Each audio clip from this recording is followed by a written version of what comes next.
अस्सलाम वालेकुम। और न्यूज़ के साथ मैं हूं सबा कामरान। सर्दियों का मौसम हो और बारिश भी हो रही हो तो हाथों से बनी सवैयों का जिक्र ना हो, ये हो ही नहीं सकता। मज़ीद तफसीलात जानते हैं मुजफ्फरगढ़ से भेजी गई मुजीबुर रहमान शामी की इस रिपोर्ट में।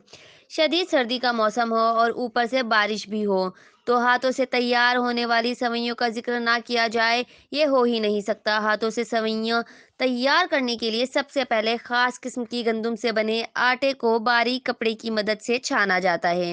जब आटे को छान लिया जाता है तो इसे एक मखसूस अंदाज में गूंधा जाता है। जब आटा गूंथ कर तैयार हो जाता है तो उसे खवातीन मिट्टी से बने गड्ढे और मटके के ऊपर हाथों की मदद से सवैयाँ तैयार करना शुरू कर देती हैं। जब सवैयाँ तैयार हो जाती हैं तो इनके पकाने का अमल शुरू हो जाता है।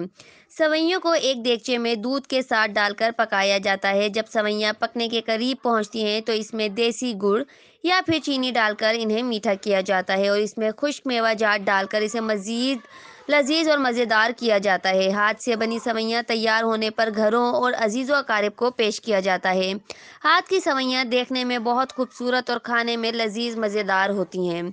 बुजुर्गों का कहना है कि सर्दियों के मौसम में हाथ की बनी सवैयाँ खाने से नज़ला, जुकाम, खांसी और गले के अमराज में अफाका होता है। रिपोर्ट कर रहे हैं Mujibur Rahman Shami on news Muzaffargarh. Like करें, कमेंट करें, शेयर करें और बेल आइकन को प्रेस करना मत भूलें। देखते रहिए ऑन न्यूज़।